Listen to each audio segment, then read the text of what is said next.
Hey,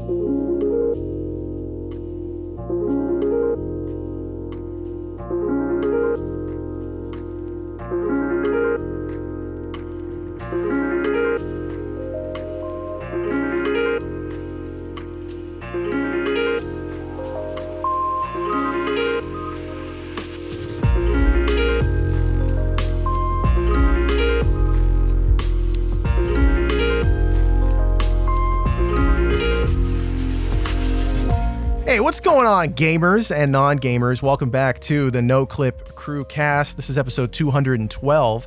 Danny is out this week. He is filming some more stuff for the Dwarf Fortress documentary. Now 3 years in the making, much like that game. It's taking a while, but it's going to be a real cool production, and I can't wait to see what the end result is. He's also at Valve picking up equipment, whatever that means. I don't know. They're slipping him a copy of something. Yeah, secret third documentary. No, that's okay. We know Valve can't count that high. Frank Howley might know something about what he's doing at Valve, though. Frank, can you give us any juicy details? Oh my god, I don't even want to joke about. No. I regretted making the joke instantly. Danny's picking up equipment. I think Danny's talking about on the podcast. When we filmed the first documentary, they left, Danny left a bunch of lights, and now it's been there for 2 years or so. So Danny's finally picking them up, getting back, and doing Dwarf Fortress. We talked. We have a lot of cool documentary. Noclip. We have so much stuff coming out this year, and I don't know. It seems like everything's cooking and grilling. So I don't know, chef, whatever. It's cooking and grilling. Yes, cooking chef. and grilling. Yeah. Put some spice on it and all that. So, And so now we are here left to discuss video games and more. Which is great. There's also a lot of games coming out in the next month I'm excited about, but I'm just happy I was able to play something cool. It's also nice to be back. Or it's not nice to be back. I want to still be in Tokyo, but yeah, it's great. It's good to be back with you guys, Jesse and Jeremy and everyone here. Hell yeah, man. Glad to have you back. Like you said, not too fantastic. This week we are talking about some video games. Jeremy Jane, who is also with us, as Frank pointed out, checked out Heroes of Hammerwatch II. I'm talking about Citizen Sleeper 2.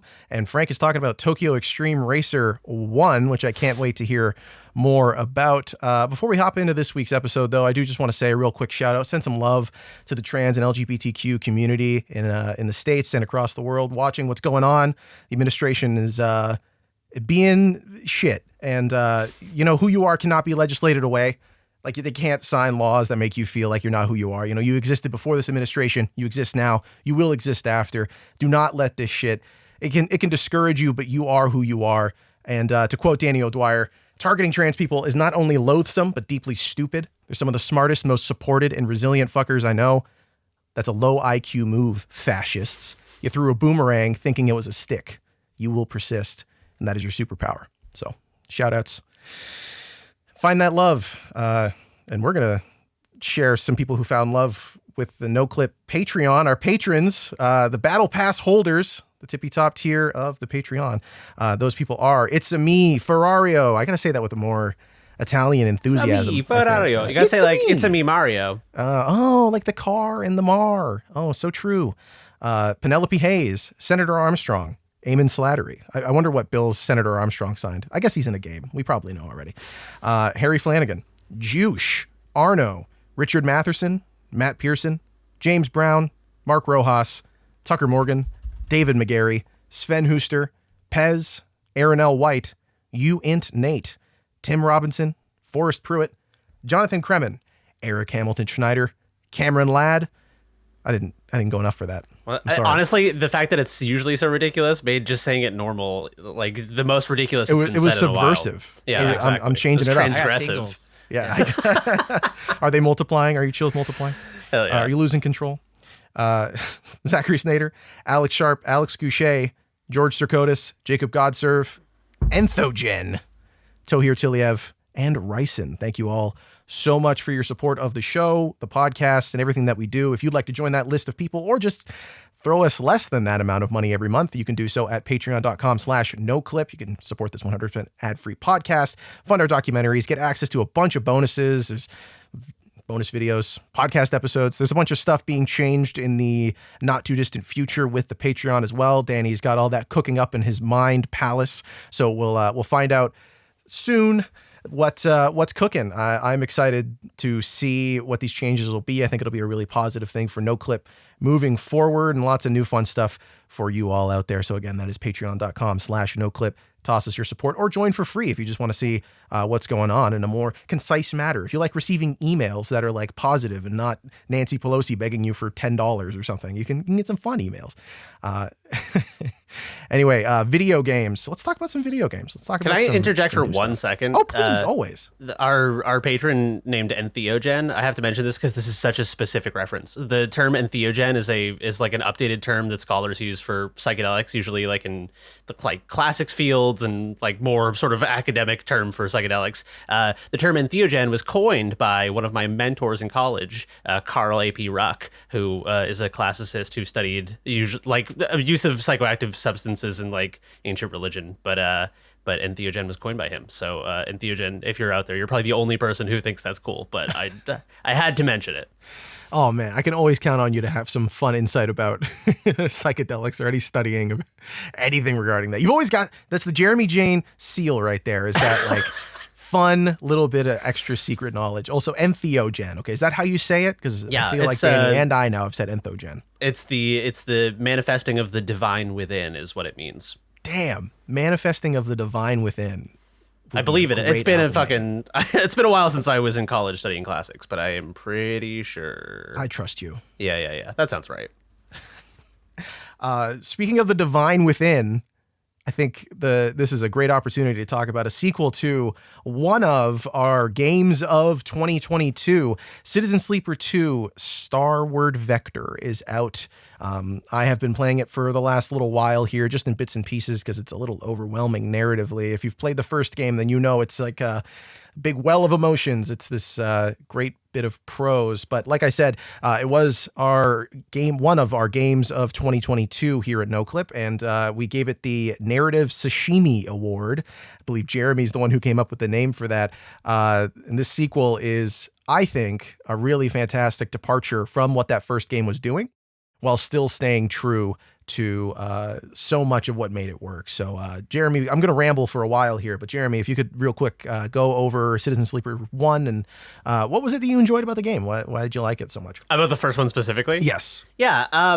Citizen Sleeper, it pulls off the same magic trick that sort of like a Final Fantasy overworld does, where it's not that you're like deluding yourself into being like, wow, I bet you could go into every little crevice and corner and see every pebble. It's that like seeing this toy box version of a world is just enough for you to sort of be like, that is a huge world. You can imagine the huge world. And so Citizen Sleeper 1 pulls this trick with basically just like most of the game takes place in the space station, and you're kind of just exploring these little narrative nodes that you're clicking on. You're rolling dice to get different outcomes and stuff. And it is a game that you could basically contain in sort of like a tabletop like Monopoly board and have almost the same experience if someone had all the text in a big compendium.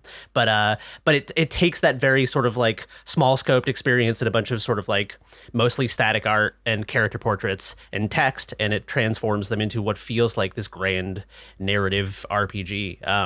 Yeah, it's just I don't know. It's a very sort of like efficient and clever way of doing an RPG that feels like playing tabletop RPGs by yourself or something. Yeah, very well put. That I think is the core of what makes Citizen Sleeper, the original game, feel so different and unique. And like the fact that it's just a game about reading for the most part. Like, yeah, there are the dice that you use to interact with the different mechanics and unlock. You're doing those things so you can unlock more text, basically. So you can watch the story advance and read through this beautiful prose that the developer Gareth Damian Martin, they lead. What's the studio's name? Jump Over the Age. They're the lead on that, and it's just that first game really caught me off guard. I'm not one to enjoy visual novels all that much. Not that it's purely a visual novel. It's a lot more of a, like Jeremy said, a tabletop RPG style game. But this one here, Citizen Sleeper 2, I've been talking about it for the last little while. There was a demo at Next Fest in October. I've played for the last 2 weeks now, like I said, bits and pieces of it. And this one is a lot more, like I said, it's a lot more like a video game in a previous podcast.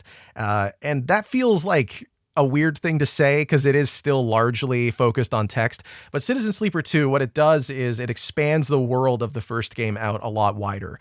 Citizen Sleeper 1 took place mostly on the Eye, which was just a big halo ring, basically, that all these individuals lived on, and they had their own communities, and there was like a chef who used mushrooms to make dishes, and you would go there and you would keep up with your different stats.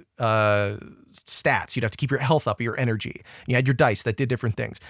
Citizen Sleeper 2 is more about the places you can go to in this galaxy. So you start off in this area called Hexport, and you wake up as, is it the same character from the first game? Or is it not? Who's to say? You'd have to start it up and find out and continue to play the game.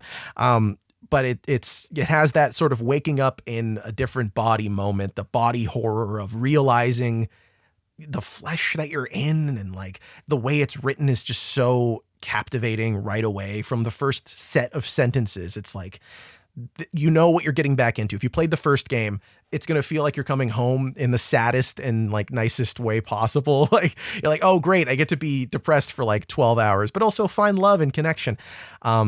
And quickly, when you start off in Hexport, you like very quickly move off to like the tutorial area. I don't remember the name of it. Darkside's something else. But just like a different place that you go to learn about the different mechanics. So this one is about a crew of characters that you bring along with you to do different tasks. So you go to this first area offsite, and it's like you're given different contracts that you can go fly away to do on your ship. Your ship also has resources like fuel and supplies, and you need to maintain those so that you have enough resources to get to the places to do the quest and watch things play out. The characters that you bring along for different quests also influence the way that the story plays out, both in the quest and after it's over.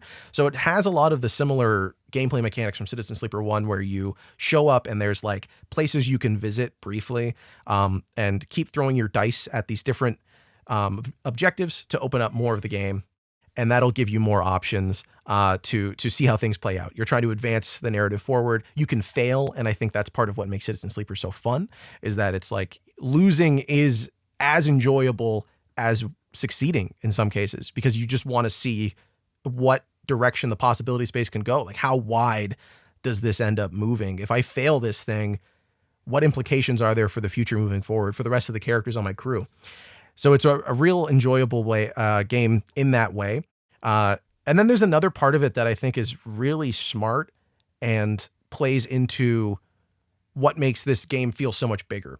So Citizen Sleeper 1, the sort of like driving force for going forward, Jeremy, correct me if I'm wrong, there's a character who's hunting you down, because the sleepers are like these... what's the word? It's not symbiote. Like that's not. Oh, I thought you were gonna say indentured servants. Yeah, I mean, basically, yeah, indentured servants. Yeah, or like they're created by Eris Arp, I believe is the name of the corporation, some corporation in space that creates them to do work, and then you escape, and you have to.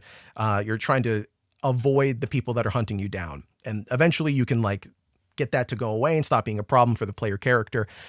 But in Citizen Sleeper 2, that's not really an issue anymore. That has been dealt with, but there is still a motivating factor that pushes everything forward. There's like a level of urgency that's still there, but it's not as controlling, because you're like traveling this little galaxy, going to all these different locations, which minimizes the threat level. Like, you don't want to be in one place for too long because they'll be able to track you down. But you're moving so much anyway between different locations that you end up not really having to worry about it too much. Although there are some moments where I was like stuck in place and I was like, shit, I don't know what happens. What do I do? Where do I go?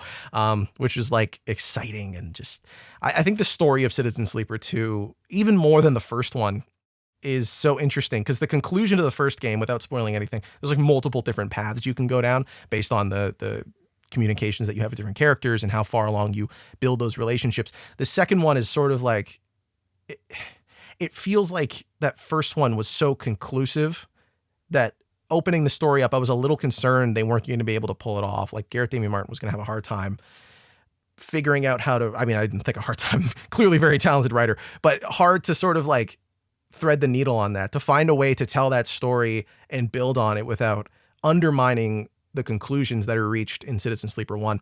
And I feel like it has just been nailed here. Like, it's so good. There's so many moments that for fans of Citizen Sleeper 1, this is going to be like, it's going to be a little Leo point. Like, look at that. I know, but also a lot of moments where, I don't know, there's questions about what a sleeper is and what like being is in a literal sense. What does it mean to be? What does it mean to like experience life and see the world and see other characters and watch them change? And it's just so beautiful. It's like a mirror of reality in this really uncomfortable way. But also, it like when you start playing Citizen Sleeper, I think if you're not the kind of person who's willing to be vulnerable when you're playing a video game, who's not willing to trust in characters, like give yourself up to the story and sort of say, I'm willing to go on this journey with you. I want to see what paths this story can go down. If you can't bare your soul to like 3 text choices, if you can't find yourself connecting with a paragraph of text, I don't know how strongly this game will connect for you, Citizen Sleeper 1 or 2 now. You probably should play the first one before you play the second one anyway. It's very much a sequel, but like in a world building sense.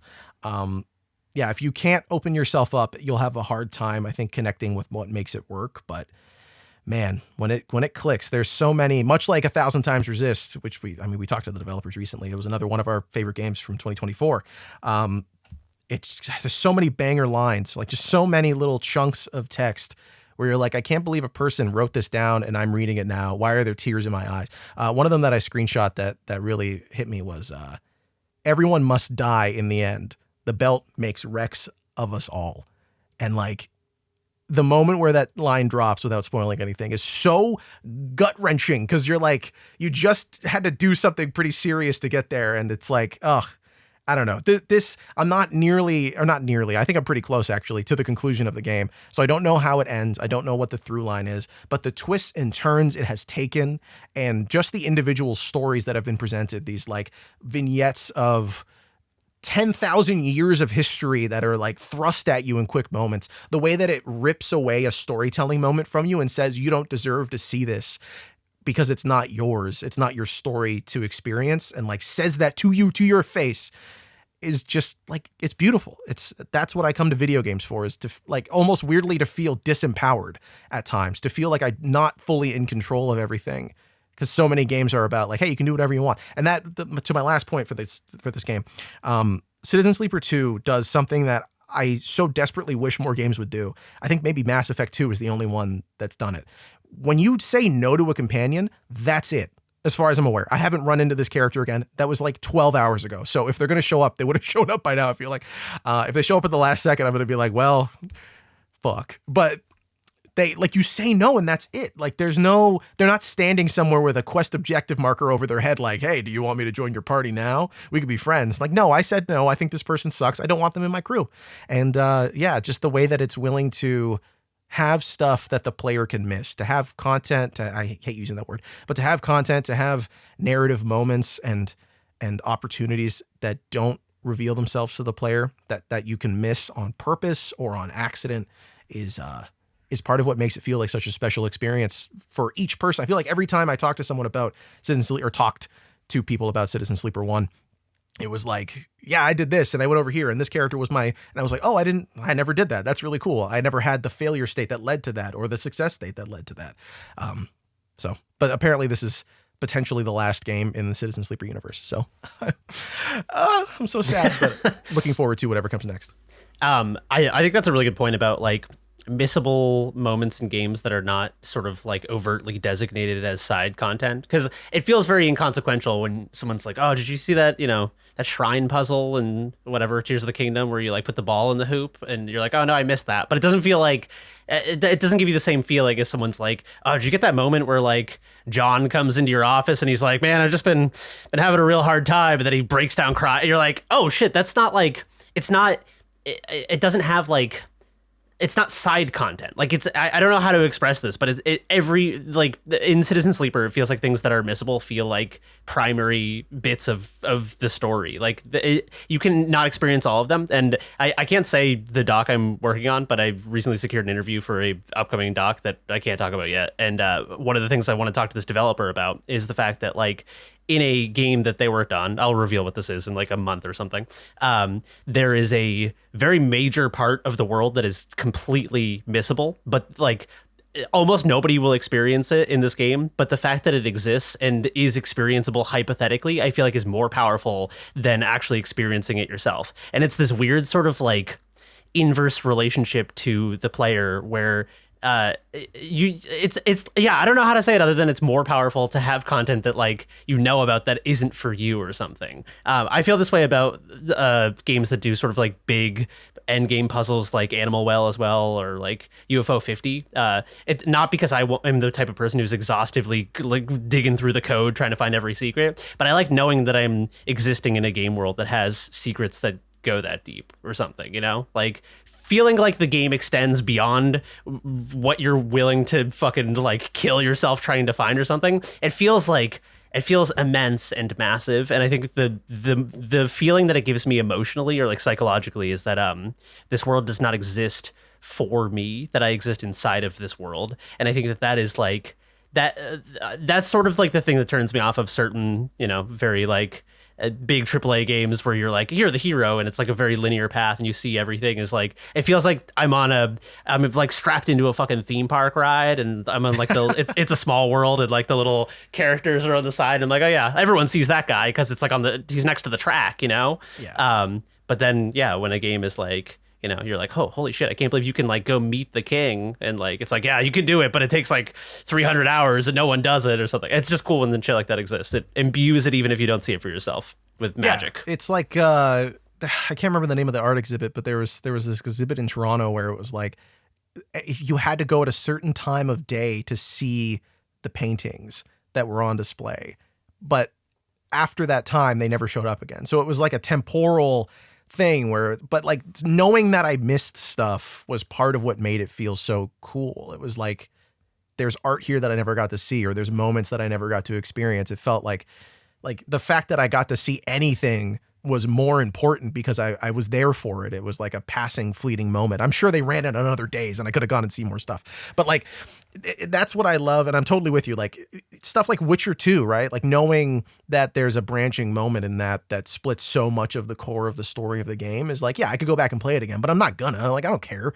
Like I could go back and see that content, but would I really feel more fulfilled doing that? Maybe, like to some extent it's a cool extra part of the world, but it is almost, I don't know, like heartwarming feels wrong to say, but like it is sort of like, oh my goodness, they care enough to let the world exist without me in it. Like, and that is, I think, part of the story also of Citizen Sleeper 2, and like the Sleeper as a character as this emulated consciousness. There's like a moment in Citizen Sleeper 2 that really, I think, drives it home. That I won't talk about because it's a very cool moment. You should see it for yourself.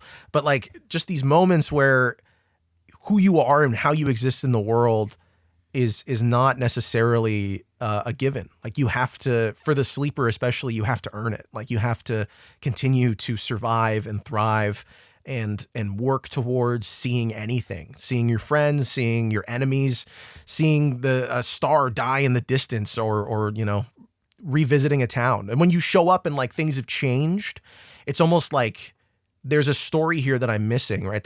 I'm not a part of. And it's beautiful, I think, that can happen. And like, it's not impossible. Video games can do that. Stories do it all the time. But I think part of it is the prose and the fact that it's a game that's just text. And that actually is one other thing I wanted to mention. Citizen Sleeper 1 and 2, this will sound like nothing to people who read books. I read books, but not that often. But like books have this superpower where your imagination is all you need. And Citizen Sleeper, the way that it's written, the prose is so good at like not giving you so much text that the room is always drawn for you in your head, right? Like they're not giving you, and there's a cup over here. Playing Citizen Sleeper 2, I was actually thinking a lot about the one room in the first part of Indiana Jones and the Great Circle, where you walk in and it's like a bunch of trinkets. It's like the treasure room. Oh yeah. At the end of the Vatican area. And that is a cool, opulent moment full of all of this like show-offy tech moment of like, look at all the assets that we spent all this money on and all this time. And I'm like, I just think about how many human hours, weeks were devoted to making that one room that I'm in for 5 minutes. And yet there are like 2-sentence long paragraphs, chunks of text in Citizen Sleeper 2 that have created places in my mind that will exist forever. And I couldn't tell you a single goddamn thing in any of those rooms that I've seen in these really AAA good point. games. It's something that text can do really well that is very hard to convey visually. It's a very difficult design problem to do like a show don't tell of, Indiana Jones.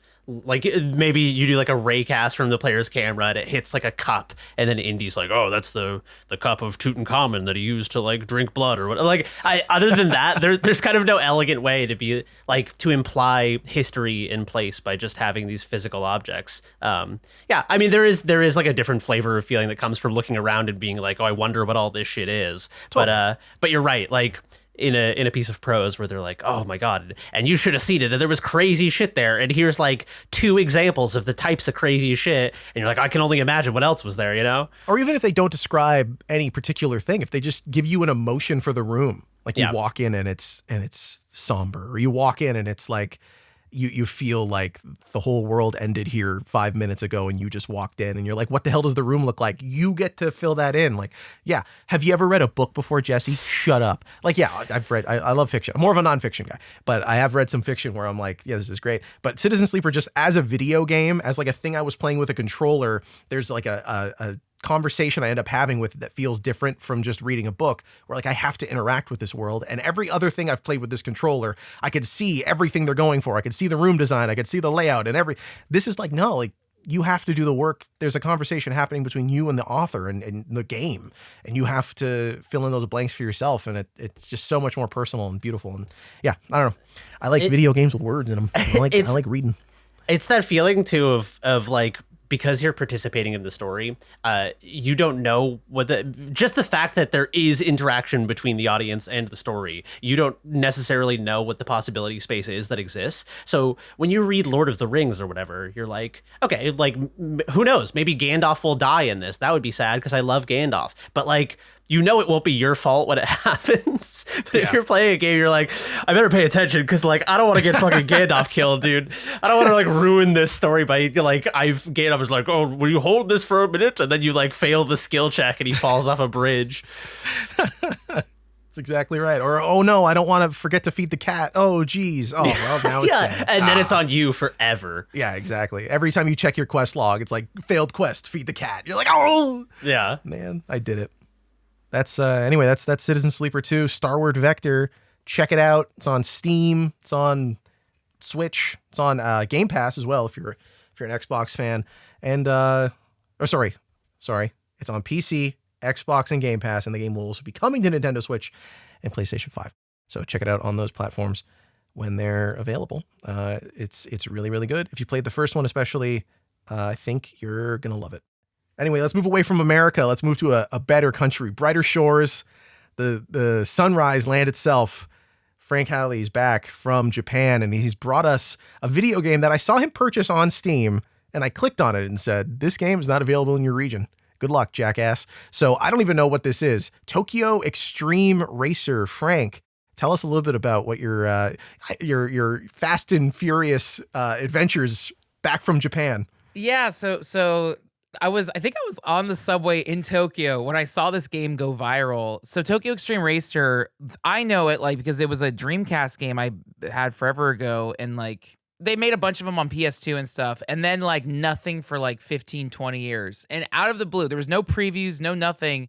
Genki, the same developer, I don't even know if it's the same team or whoever, because they didn't make anything for like 15 years. They made a new game, Tokyo Xtreme Racer, and everyone on Twitter and Steam are like, this came out of nowhere and it's the best racing game in years. It came out as like 4,000 overwhelmingly positive reviews. It's in early access, and there is a little bit of early access jank that I'll talk about, but everyone is like so forgiving because the game itself is so good. The premise of all these games, even like, actually, the first one was on PlayStation 1. It was called what is I have the Wikipedia. Oh yeah, Tokyo Highway Battle, which I never played, but I played Tokyo Xtreme Racer. But it is a very like arcadey racing game, very initial D, where you're just driving around the actual. It's called the Shudo, like the Shudo Expressway, the actual like freeway in Tokyo. And the premise is like it's at night. You're a street racer hunting down other street racing games. And so you're on this one course, this giant freeway, and there's different routes and exits you can take to get on different parts of the expressway. But you see a rival gang member, you flash your car lights at them, and then this like cinematic cutscene starts where like the engines are revving up, they pull up, it's some ridiculous name, and then and then you're just racing as it blasts like high BPM techno, and you are just like dodging traffic and like. Every car battle is maybe like a minute or up to like 5 minutes if it's neck and neck. You have like health. We have stamina bars. So if you get scraped or they pass you, you take damage. And the longer one car is ahead, the other person will start like bleeding health down. But it's very fast. It's very arcadey. Every street race maybe takes a minute, but if you lose, what I like about this game is it's very dynamic in the sense of whenever you see like the enemy rival on the map, you flash your lights, and then the race starts wherever you are on the freeway. So it can last as long as it is. And if you fail the mission, if you fail the race, you can just start again, and you're however far down the freeway, you just start that race anywhere. So like, oh, cool. I've seen people like complain about sometimes there's like difficulty hikes, and it's like I can't beat this racer, and someone's like, well, if you start the race here when you're in Ginza, then there's this one turn the AI doesn't know how to do, and you can do that. So it's like. So it's just great. I think the reason why people are freaking out of this game is it's so simple. Like I was like before my vacation to Tokyo, I was playing Forza Horizon 5, which I like, but there's so much annoying padding. There's cutscenes where it's like, "Hello, racer, welcome." I don't know, whatever the AI, I don't know, but it's like there's Forza wheel spins. There's seasonal events. All this. Do you want to come take some pictures of this cactus I found in the desert? There's a lot of like lame stuff. Like I like that game a lot, but there's a lot of like lame padding that I wish I can skip. You can't skip cutscenes in Forza. Tokyo Xtreme Racer. It's almost like Persona cutscenes where you have like the anime cutout, and it's like. I don't know, like high speed guy 1. It's like, hey, we're the high speed guys. You think you're the toughest racer? We wait till you fight my boss or whatever the hell. And it's like just almost like not I wouldn't say like the best, most elegant writing, but it's because of it. It's like the city at night starts strong. Can you be the best racer? It's like very very anime, but very earnest. And it is straight up a throwback to these PS2 games. So it feels like you're playing a PS2 game. It's early access. It's only $30. I think what people have said is developers have said like half of the game is out, so they're going to keep on making more. People have logged so many hours into this game already.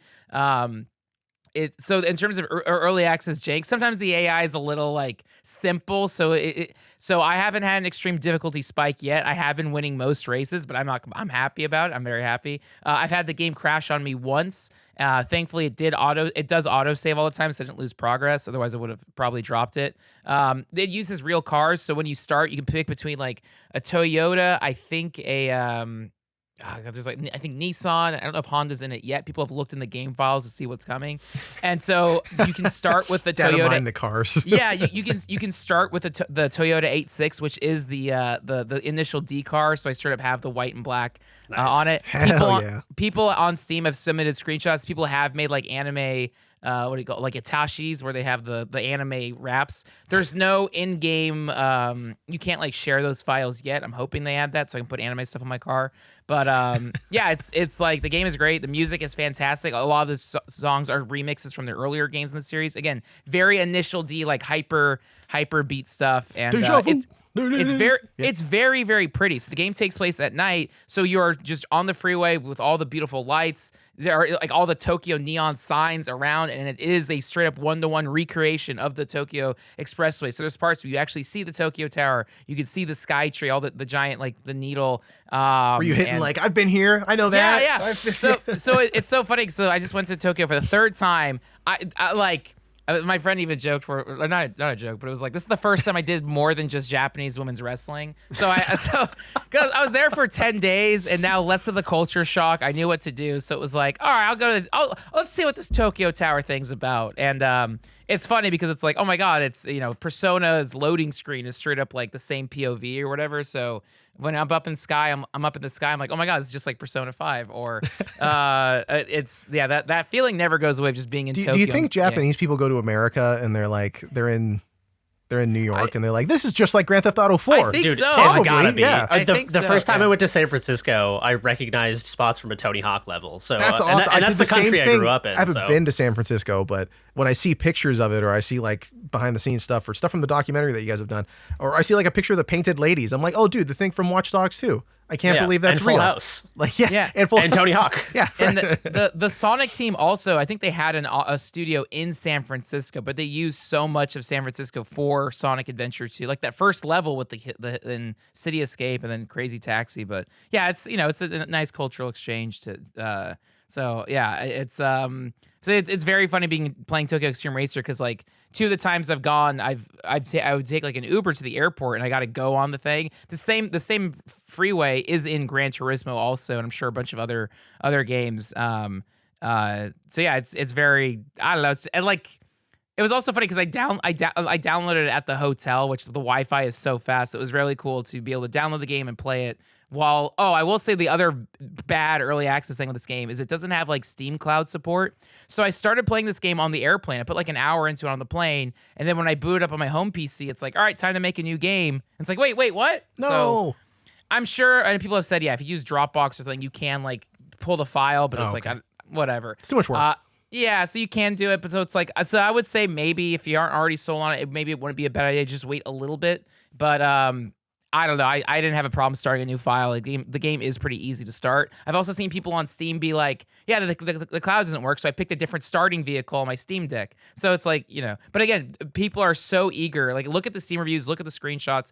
The game is pretty. The music's fantastic. It's very fun and simple. I will say also, like, after maybe more than an hour, I'm like, okay, I need to put the game down because it's kind of like the flow of it's a little bit repetitive, but it's so satisfying to boot up and play, and it's so pretty. And again, any game that puts me back in Tokyo, I'm very, very happy to play. So I'm eager for like more updates to come out, fix the Steam Cloud because this is a perfect Steam Deck game. I will say too, like the graphics are so pretty on PC, but when you're playing it on Steam Deck, everything is set to low, so it's like a little blurry, but also it makes it look like a PS2 game. That's the PS2 experience. Yeah, exactly. Yeah. So I don't know. It seems like everything's working. It is just very funny to see like a game that kind of just rejects where all these other racing games just keep adding so much stuff and extra career mode stuff, whereas Tokyo Xtreme Racer is like you're on the freeway, challenge racers. It's so simple and pure, and I know it's really, really cool. So I like this game a lot. Tokyo Xtreme Racer, which I think this is maybe like the 6th or 7th in this series. There's a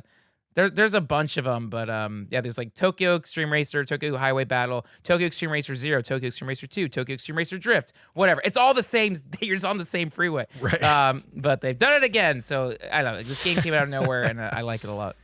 Tokyo Xtreme Racer 0 seems very interesting. Just I'm looking through these names, and this is wow. This is awesome. Yeah, this is really cool. Thanks for sharing this, Frank. You didn't do much driving in Japan though. Like you said, you took an Uber. It's mostly just transit, right?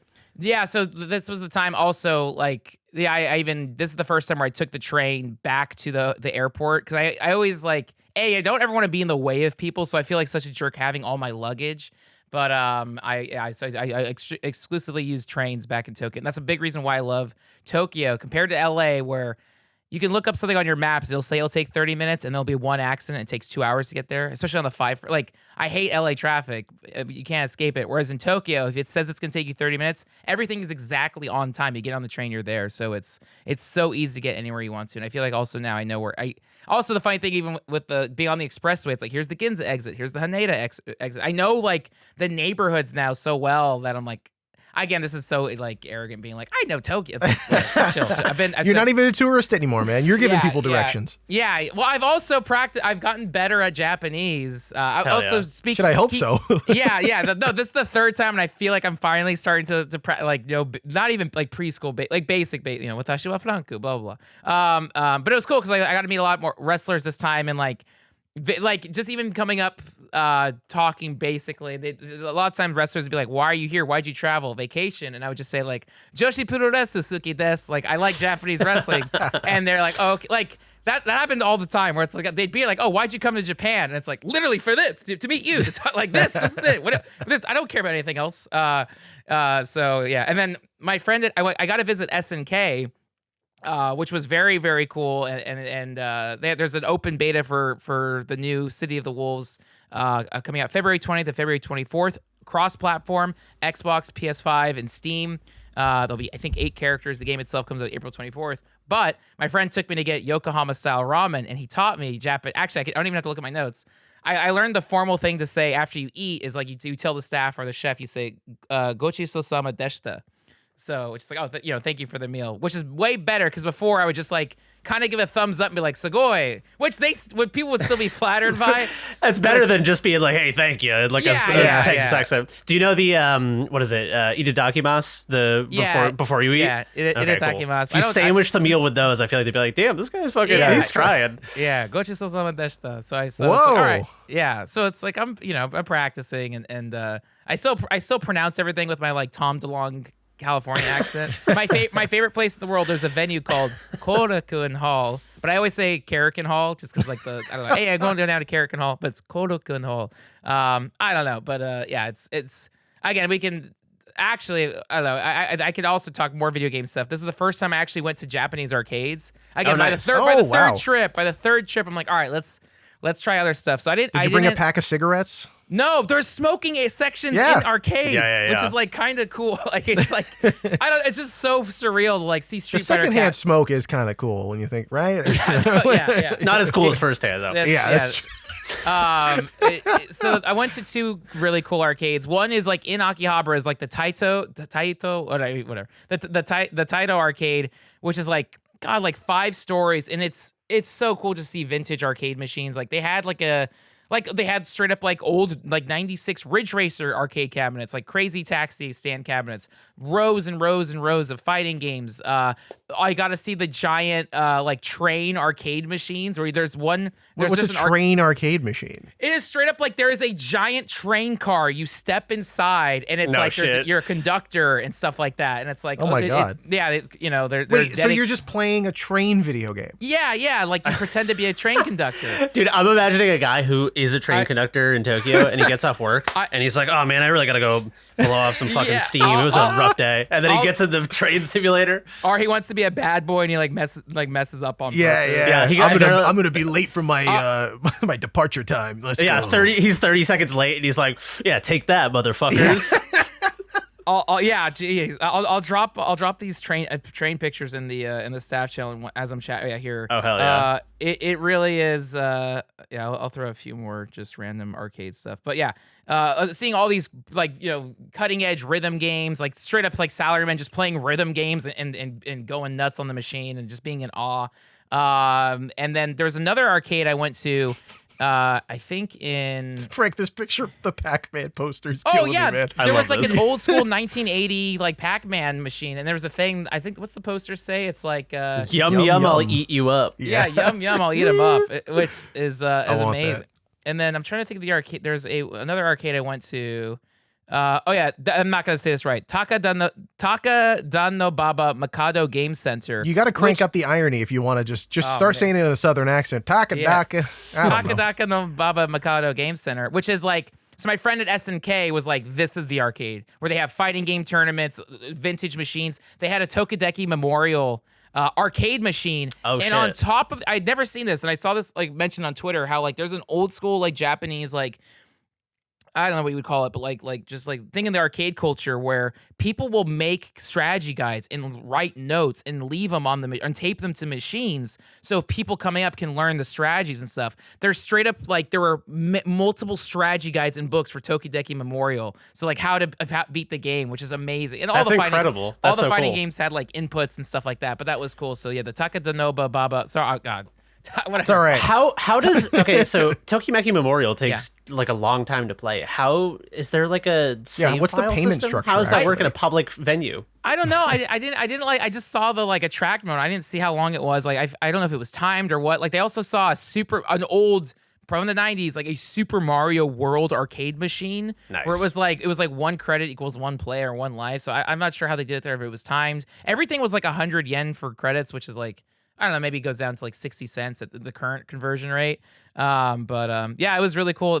Also at the game center, there was a sign out front that said like, warning, like if you have foul smelling body odor, you are a distraction to others, you will not be allowed in. And I was like, whoa, That's awesome. okay. We need that at conventions. We need to get that at conventions. Yes, dude. I'm going to PAX East in May. I want those signs everywhere. So the arcade culture was really cool. Like I'm still kind of like speed running as I was like traveling around Tokyo. So it's like, well, I don't want to like spend my time playing games here, but it was really cool to see. And I don't know, just seeing vintage arcade machines like being preserved so well. Which like also to mention on the other side of Japan at the same time in Osaka, there was a very famous arcade that did burn down. Including an injury. Oh yeah, so while you were there, right? Yeah, like I was in Tokyo. This happened in Osaka. This arcade fire, and it was like, oh shit. So it's like, I mean, not to, LA had a giant fire, so it was sad to see like, oh yeah, part of this culture is we are losing, the stuff is being lost in the present. But thankfully the arcades I went to were safe, and yeah, I don't know if there's a connection between having indoor smoking. Yeah, maybe a bad idea. Just a huge pile of discarded cigarettes burst into flames. I will say one thing that was really cute about the Taito Game Center in Akihabara is like, I think I had just come back. Oh yeah, I stopped by a wrestling store and I got like a poster, so I was walking around this giant poster just around. And this employee came up to me and he just handed me a bag that was like the Taito Game Center bag. And he was like, oh, you can put your poster in the bag. You don't have to carry that around. I was like, thank you. I'm just, okay, sure. Like, cause I was like, not like loitering. I wasn't spending money. I was just walking around and taking pictures of the machines. But the guy was like, here's a bag for you. I was like, wow, guys, come on. Thank you, Taito. So yeah, awesome. that was great. So it was very fun to be in Tokyo and then be able to play Tokyo Xtreme Racer, getting to visit SNK, which was so cool, and then see old school arcade machines. I think that was all the games centered stuff I did for now. Yeah. You also sent me a picture of a $450-ish copy of a German version of the Diddy Kong Racing soundtrack on CD. Oh yes. And I just wanted to say, I hope you bought that. I mean, $450, dude, it's a bargain. So one of the coolest stores I went to is they're all over Tokyo, but they're called Disc Union, which is almost like, well, actually, I was gonna say it's their Tower Records. Tower Records is already whatever. It's Tower Records is their Tower Records, but their secondhand record shop is called Disc Union. And it is so cool. So specifically in Shinjuku, there's the anime and video game Disc Union. And I walk in, and outside on the street in Shinjuku, you hear the Chrono Trigger soundtrack blaring. Oh hell and I'm yeah! Like, and it's like, oh yeah. I walk in, and it's just like all rows of like anime soundtracks and video game soundtrack, and it's like, oh, this is so cool. And I was specifically there because there was a pop-up for this like old school anime artist for this. There's a film series called Kite, which is like hardcore anime violent like OVA, but I got to see animation cells next to like video game soundtracks. And yeah, I saw this in German. I don't even remember what it was called. It was like, I don't know, in German. What, the Diddy Kong? It's Hohe Schnelle Weiter. Yeah, right? And it was higher, like faster, something further. Like, yeah, further, and it was like 60,000 yen or whatever. And I did the conversion; it was like $450. What? But it was a German. It's like, as someone who also kind of grew up in the age of like just burning CDs, where I'm like, why would you pay this? But hey, I respect how much Japan respects physical media. So it was. I recommend Shinjuku Disc Union. Just walk in. But they also sell T-shirts. Like I also got like a cool Tekken 3 sticker there.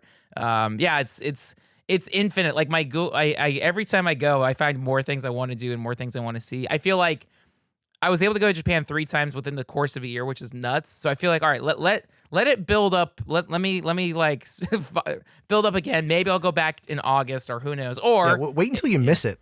Yeah. Oh, I missed it already. I think he misses it. No, but like until it's in your like. Yeah. I think the thing I need to do now is like go beyond Tokyo. Like I want to go. Yeah. Where else do you want to go? I was going to ask that next. Legitimately Osaka, because like that's also where Yakuza has the Dotonbori. But in Osaka specifically, they have a Dragon Quest theme park. There's a whole island that is all anime stuff, and there's like a Hello Kitty. They have, I think it's called like the Hello Kitty apple or whatever, but it's called, I think Awaji Islands. There's also a monkey sensor there, but I think it's called Nijigen no Mori, and it's an anime amusement park where there's just statues. You can take a zip line through Godzilla Or whatever. I've seen that before. There's a I've seen giant that. Godzilla, and you take a zip line and you like Yeah. go into What the do you go, belly like, in of the beast. mouth, out the yeah, ass? Yeah, Oh, okay, yeah. nice. That's so sick. And there's a Dragon Quest island where like you can like role play as Dragon Quest, and there's giant slime statues, and like I just want to go there. I want to go to the So yeah. Dondoko Island from Infinite Wealth is Yeah, like, it's straight up. I think so. yeah. Yeah, and I think RGG has an Osaka studio. It's the same thing as SNK. They have a studio in Osaka, and Osaka also has their own. I don't know if it's called Denden Street, but they have their own Akihabara, which is like their very hyper. Oh, Nipponbashi is their very own, Akihabara version. So it's like I gotta go there, and then there's also Nagoya, which has like Studio Ghibli theme park. Like my Google Maps. I have like maybe 3 things marked in California. Like, oh, this is a good ramen spot. Whereas Japan is just 600 locations that I'm constantly researching. Dude, I have bars in Ueno that I've not been to that are on my Yes. Google Maps that are just like, I see it one day and I'm like, someday I'll be in Japan and I'll have this incredible resource of just like a fucking map of places I want to go. And that's what it was. Is I had like a Google Docs. It was just like, okay, I want to go here today and there, and then my time ran up, and it's like, no, I still want to try these other things. So it's again, it's nice to like go somewhere and like not exhaust it. So I'm so happy to go back. And again, any game that takes place in Tokyo, it's like, yes. So good time with Tokyo Xtreme Racer, and I don't know. Again, feeling more confident. Like again, like obviously very much a gaijin, but like I don't feel like I have that culture shock anymore. Like I get on the plane, I get my Suica card, I get on the train, I'm at the hotel, I have my routines now, and then going to all the wrestling shows. It's just like, again, like, man, nothing to me is better than that. I love going to all the wrestling shows, and then this time I was able to meet so many wrestlers and practice Japanese with them was very fun because they're also used that opportunity to practice English. So it's like this in between. It was like so charming, and it's so any excuse to try to do that again is very cool. next time you're there, get a part-time job too. Yeah, Screw it. Why not? Please, I'm not kidding. Like Marigold, Stardom, TJP. Let me Hire be this man. Camera op, editor, anything. I mean, I feel like I'm already a U.S. ambassador for Joshi Wrestling. I promote it 24/7. You got the hat on. I got the hat. I got the You're shirt. ready. My room is covered in posters. Like That's true. The Noclip podcast, the video version, is a perpetual. There's a Stardom billboard on every episode. Yeah, we say this is ad-free. That's a lie. No, it's I mean, like the Stardom PR guy. I think Thomas Fain follows me on Twitter. I don't think they've ever seen the podcast or know about it, but I'm not Stardom for But also, I also found a new wrestling promotion called Actress Girls, like ACTWRES, act wrestling, which they call their wrestling like theater action. So it's so like there's a girl that was straight up like a samurai with a sword. I'm like, Holy shit. this is awesome. That's awesome. So again, there's more wrestling promotions to find out, and I don't know, it's infinite. So I love it. What do you think it'll take for us to convince Danny that we need to do a sub-series on Noclip where we go to every video game theme park in Japan and we do those those videos on YouTube that have 10 million views where they're like, I tried the ice cream at this place and it was pretty good. It's just us going around just eating like Dragon Quest soft serve and shit. Man, we gotta get Danny on some Japanese. I feel like Danny enjoys Yakuza. I think he is tickled by it. So that's true. Yeah. That's very true. That might be the gateway. We got to find what's like the middle point between Yakuza Honestly, and like K-On! Or something. Danny likes racing. Maybe I think Danny would enjoy Tokyo Xtreme Race. I don't know if to some degree. I don't know if it's like F1. Maybe.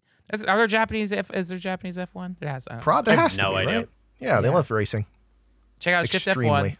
Yeah, Check out Shift F. Yes, to find out more, we should know. We should be listening. No, Tokyo Xtreme Racer. Yeah, check it out on Steam if you have access to it in Japan somehow, because you can't buy it in Canada. I think it's available in America. Yeah, or is it released now? Or is it Is blocked it in just Canada? America and I think Japan? 'Cause I'm Canadian- clicking on it. Really? They hate me. Can we Hold hack on. it? Can I gift you it or something? That's a messed up. Why would they not maybe. allow it in Canada? Tokyo Xtreme. I think it's just Canada that's locked out because I got add to cart right here.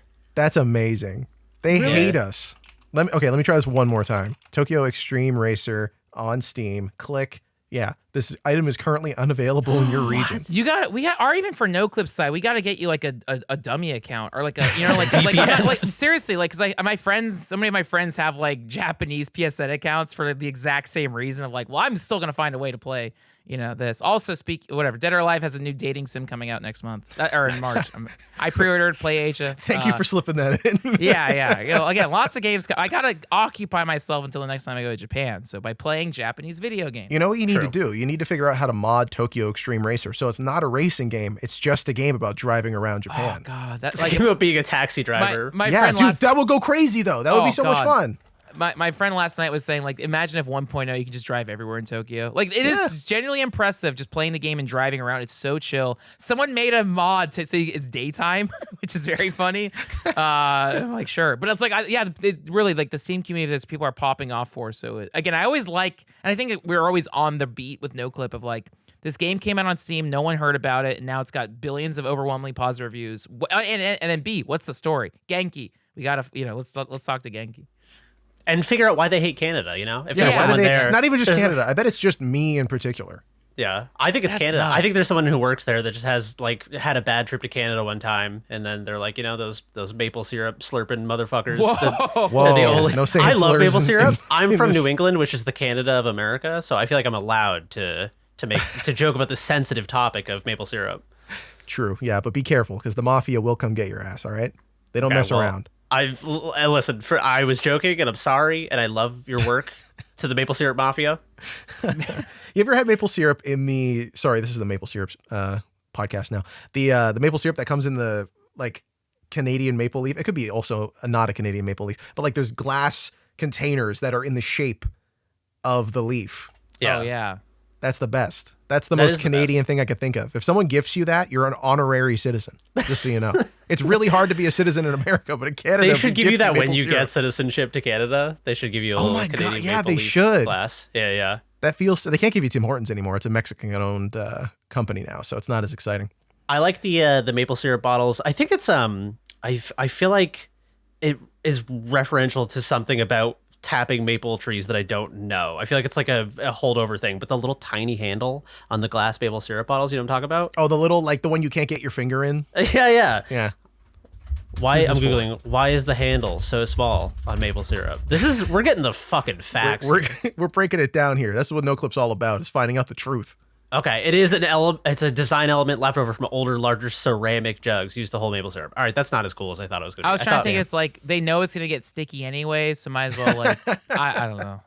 It's from back in the day when people had really tiny fingers. Yeah, people's that's what hands it used is. to, in old photos, they're like people are really like small and hunched over. Their Yeah. hands were also What? like needle thin.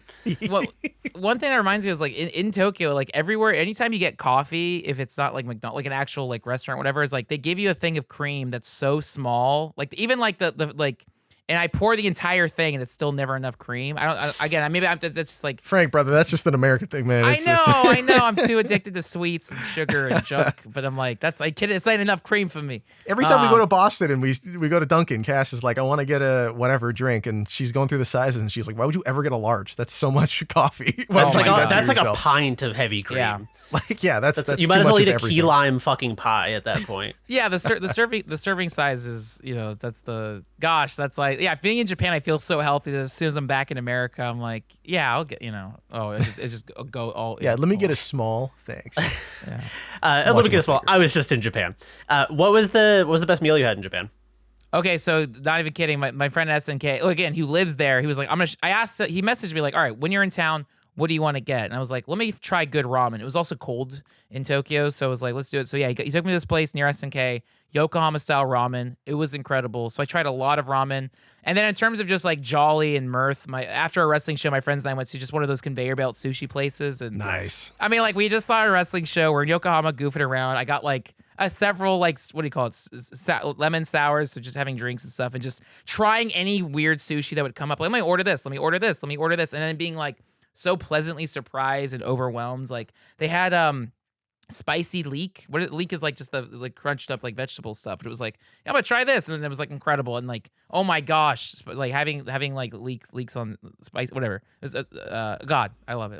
Just all of and it then- was fantastic. And then I will mention, I have to put this over. My friend told me this, I discovered last time, but in Akihabara, there is just a 24/7 kebab stand that blasts like hardcore hip hop. So you can like they're just playing Tupac and stuff. And Dude, some things are universal. It doesn't matter where you go. Yeah. It's called Moses Kebab. I'm not kidding. It is legitimately like The one thing that sucks about Akihabara is everything closes by like 8 or 10 p.m. I mean, it's kind of universal in Tokyo, but there's no nightlife in Akihabara other than there's an anime club, but music club, not just like we sit and watch anime. But Moses Kebab is the first meal I had in Tokyo, and it was so good. So yeah, Moses Kebab. If you're in Akihabara, I know gotta try ramen sushi. Moses Kebab kicks ass. It's not expensive. 24/7 stall, blasting hip hop. They're so friendly. So yeah, the Moses Kebab was dope. And then the last meal I had was in Akihabara. It was Pepper Lunch, which it's a chain in California. It's in California too. But Pepper Lunch is like they serve the food to you on like a sizzling grill, and it's just like meat and rice and corn and cheese, and it's like so good. So yeah, it was nice to actually have Pepper Lunch in Japan. Damn, That's that sounds awesome. Now I want to go to fucking Japan. I'm jealous as hell. I can't believe you had kebab and other things. Dude, yeah. Well, it's like when I went to Stockholm. I just had Thai food there, and I was like, yeah, this is the best Thai food ever. I do love that as a bit for you as a person, that you go to different places and you're like, man, what mismatched cuisine do they have here? Like, you guys went to Korea and you get like Taco Bell. I did have Taco Bell in Korea. My favorite thing is I went to this like Hawaiian style poke place, and I had that every time. It was so good. Sure. Oh my! I mean, all the food in Korea was good, and compared to Japan, I feel like the portions in Korea are huge because it's way. I feel like a way more emphasis on sharing meals. Whereas a lot of places in Tokyo, it's like single serving stalls, like you're just by yourself eating, and then God, I'm sorry. This whole podcast is just Japan stuff. No, dude, this is fucking. What do you mean? When you get back from Japan, I want to hear about Japan. Story time. So I finally went to Ribera Steakhouse. Ribera Steakhouse is within the wrestling industry. It's like a rite of passage as a wrestler. Okay. If you're a legit wrestler and have wrestled in Japan, if you go to the Ribera Steakhouse, you get the Ribera Steakhouse jacket. Like if you type this in, Ribera, that you'll see like every wrestler with a jacket. And so you just go there, and it's just this old man. He's been running the shop since like the 70s. It is very much the inverse. Like, I'm going to Japan for Japanese wrestling. Ribera Steakhouse, you go on the front. It's like Hulk Hogan, Macho Man, John Cena, everyone wearing their Ribera jackets. You go, and it's this old man just cooking steaks, almost like an assembly line. As people sit down, there's always like, and it's just playing country western, like country music, and it's like, well, I got all my whatever, all that, like, and it's just serving That's steaks. every song you got it. Yeah. Holy And like shit. you just look up, the wall is plastered with like wrestlers and autographs, and it's like, this is so cool. Like I'm reading Bret Hart's memoir. Speaking of Canada, and like there's pictures of Bret Hart in a Ribera Steakhouse shirt, and it's like, oh my god, it's so cool to be here in this very like. I don't know. So I really like Ribera Steakhouse. It's a steakhouse, so it's a little expensive, but also Japanese to American pricing. Not that, but whatever. I really liked it, so I thought Ribera Steakhouse to finally go there was extremely cool as like a big wrestling fan. And so we got to get you an AEW so you can go there again and get your own jacket. Oh my god, yes. Hell yeah. Yeah. I googled Ribera Steakhouse and then Ribera Steakhouse jacket, and one of the first results is a Reddit thread on a wrestling subreddit where someone is like, would it be disrespectful to purchase and wear a Ribera Steakhouse jacket if I'm not a wrestler? And basically is like, if someone saw me like in the grocery store wearing one, I don't want them to think that I'm like a wrestler. And someone replied, it was like, you're greatly overestimating the amount of people who know or care. Oh, it's a legit thing. It is like, that's why I was like, I don't want to like. It's funny. I went to my favorite store in the world in Japan is Todokan, which is a 2-story wrestling thrift store and / museum. So, there was someone had thrifted their Ribera Steakhouse jacket. It's like that seems like that's offensive. What? The blasphemy. Yeah, but like I'm also a big part of being a wrestler. Maybe less these current days. It's like very much the carny side of the business, where it's like, all right, just do whatever you can to just survive till the next day. So like Bubba Ray Dudley got heat because like a few months ago he was just auctioning off his Ribera Steakhouse jacket, and it's like that's a gift, and you're just selling it. Like I whatever, pay the bills. I get it, but yeah, you can't buy the jacket. It is legit. You have to earn the jacket. Although there are like online stores that have made bootlegs, but you could tell. But no, so that's why going to the Ribera Steakhouse is like, oh, like it is I'm a big fan of this indie promotion called Game Changer Wrestling, GCW. They just toured Japan a few months ago, and like they all got to go to Ribera and get their jackets. And Athena is an AEW wrestler. She just performed for the first time at Korakuen Hall. She got her jacket, and so it's such a cool, like every week you see a different wrestler get their jacket. So I was like, I got to go there, and it was nice to see that. Oh, the steak was actually awesome, and yeah, it's just the same guy running it. And his son, there's 2 Ribera Steakhouses. The smaller one, which is like just a single 10-seat restaurant, or izakaya, whatever, just single stall, like so small, like the size of like an airplane bathroom, like or whatever. It's like you got to sit on top of each other eating your steak. Yeah, which is funny because wrestlers are so huge. So how? Yeah, exactly. Yeah. They also have a steak called the Yokozuna steak, which is which he was the giant, the sumo type wrestler, although he's Samoan. But yeah, so it's cool to go to Ribera Steakhouse. His son operates another Ribera Steakhouse, so now I have to go to the second one. So Ribera Steakhouse was very, very cool. And then the other funny thing, there's a place in Shinjuku where the guy running it is such a huge fan of Joshi wrestling. So it looks just like my room. It's all autographed like women wrestlers and like Stardom merchandise and Stardom shirts. And I'm like, it's so like, but also wrestlers will give him posters to put up and wrestlers will go there. So it's like, yeah, again, my map of Japan is like 90% wrestling focused, less video game stuff.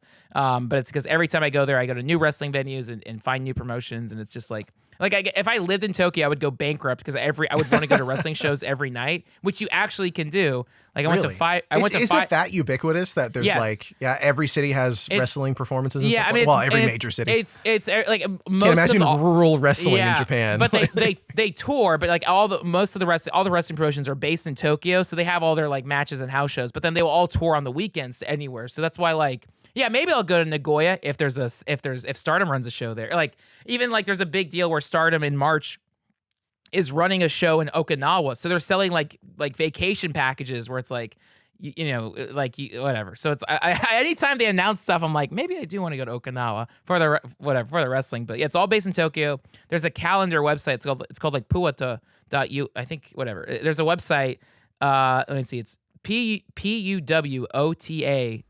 Puwata, which is just a calendar, and you'll see like on any Saturday there's like 20 wrestling shows. Wow. So it's like literally you can go every night. So when I'm there, I didn't know about Actress Girls, and then I saw like, wait, there's a show this Friday. Yeah, sounds good. And then sometimes we need to craft this. Yeah. We need to figure this out. How do we get the documentary to happen? Because I feel like because they had Joshi Pro in the last WWE, right? Yeah. Like, yeah. So when are we getting the Joshi Pro Wrestling game? How do we make that happen so that we can make the doc on it? What do we have to do? We need to hire someone to make the game, and then we need to make the documentary about the people we hired. Patreon.com/noclip. Yeah. And if you want to see this happen. Yes. I like the one thing I am always, I think I've even mentioned this, is like I'm interested in the motion capture for wrestling games because they hire a lot of indie wrestlers that I'm fans of to do the motion capture for the 2K games. And I'm like, oh my God, like just being able to like, I don't know, like see wrestlers do wrestling moves in mocap suits is nuts. That actually is a great, because like here's the thing is doing an entire huge documentary on like the making of an entire wrestling game. That's a big project. But finding, Danny and I have talked about this a lot with like there are certain docs where people are inaccessible or it's just impossible to talk to everyone, or like it would take us years and years and years to do this niche doc. But what we're trying to figure out is like what is a cool micro angle that sort of like implies the rest of the story and is a deep dive into one specific angle. I think the mocap doc would be crazy because that's a thing that's like it's so not specific to wrestling, but it's games that are very like the animation is so important for making it work and feel good and stuff. I feel like you could do a mocap documentary, and just the fact that it's about wrestling is sort of just convenient because it's interesting to you. Yeah, it's like I'm genuinely super interested. It's and then like a lot of wrestling fans a lot of wrestlers are fans of video games. So when you have that cross section of like, oh, they're a video game fan, they like wrestling, but they're also doing the mocap. It's like literally, I think one of the wrestlers is Sandra Moon. Like she also designed her outfit based on Inuyasha. But like there's nice. like That's you awesome. Look at the credits of these WWE 2K games, and I'm like, I know half these wrestlers. Oh my God, like it's I don't know. There's gotta be some angle. There's a lot like, and there's also like I feel like I should. We'll move on to the next subject, but this is awesome. What do you mean? Yeah, this is what the podcast is for. This is what it's all about. No, dude. it's it's all I can think about. I love Japan. I love and that's why we want to hear it. What do you mean? No, thank you. Yeah, it's I don't know. It's what drives me. I'm so stoked on it, and every time I go back, I'm just like, all right, now next time I go, I know what to do, and I know where the best seats are and the best venues, and then. God, again, also being able to go to SNK for a second, just as like a very like informal, like, oh, just come hang out and check stuff out. It was like finally got to go to Japanese game studio, and man, it's so cool. I don't know, everything's so cool. Everything is a little cooler in Japan. Yeah. You know, grass is always greener, sushi's always cleaner. I don't know, whatever. Put that on a shirt and don't translate it. Japanese tourism board, if you're listening, we're available for any free sort of one for you. sloganeering. Yeah, we need to figure out a Japan documentary. I want to go back to Japan with Frank. Yeah, and again, like this last trip, I did better at. I went to a shrine for the first time. You know, like which one of the funniest things I saw is at the shrine is like it's a very like sincere thing. You write your wishes or for the new year. One of the shrines was in English, and it was just a drawing of Homer Simpson, and it was something where it was like Isaiah was here, and I'm like, is Like that from the too Bible? much? No, I don't know. Yeah, but it was like a picture of Homer. Someone drew Homer Simpson and put it on a shrine. I'm like, that seems I don't know. Whatever. That's a little out of pocket. Yeah. I don't know where the line is, but as an outsider, I was kind of just like, I don't know. That's a gaijin. You know, I wouldn't. That's do a that. fucking Omega gaijin move, dude. Omega gaijin, yeah. Oh, like yeah. And then the last thing, speaking of tourism board, a wrestler like Micah, like she's now kind of being pushed as like the MVP of Stardom. She did an interview for a sports magazine like a few months ago, and she was like, I want to make Stardom so big that when like people come into customs, the tourism board asks like, why are you here? I'm here for wrestling. And she's like, I genuinely want to make that the metric that rises for tourism. And I'm like, it's happening, Micah. That's why, you know, my glasses are fogging as I'm speaking. You're heated. I love it. Yeah. I love it. So much energy for the Japanese lifestyle and wrestling and food and everything. Man, every time you come back, it's like Story City. I love it. Every time you come back, immediately after we wrap, I'm like pricing out flights. And Dude, I'm so tickets envious. for you. I'm telling you, yeah, same. Like we've been watching food videos in China, like of just people going around and like eating all the cheap Chinese food, and I'm like, this looks awesome. I want to go there. But then you telling these stories to Japan, I'm like, now I want to go. I want to eat some of that kebab. I got to see what it's about. Moses kebab, dude, it's so sick. Well, that's enough about the heroes of Japan. It's time to hear about the heroes of Hammerwatch II. Jeremy, what is that? I remember playing Hammerwatch 1 a million years ago. Okay. So I know broadly what the concept is, but what's going on here with the Heroes of Hammerwatch, the second in the sub franchise of that original franchise? So there's Hammerwatch 1 and 2, and then there's Heroes of Hammerwatch 1 and 2. Okay. I have not played the Hammerwatch games. I have played Heroes of Hammerwatch 1, but it did not super grab me. But 2 has sunk its claws deep into me, and it won't let go.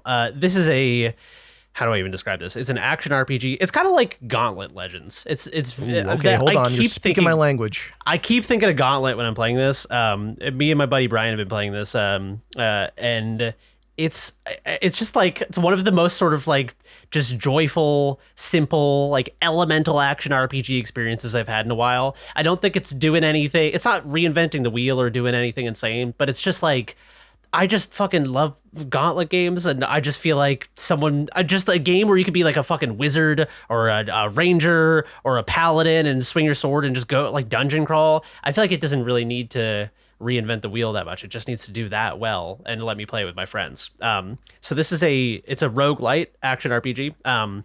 The way it kind of works is that there is a town, basically, and you do runs out on these sort of missions. And if you fail the mission, you obviously start the mission over. But each time you come back to the town with more resources. And in the town, you're building a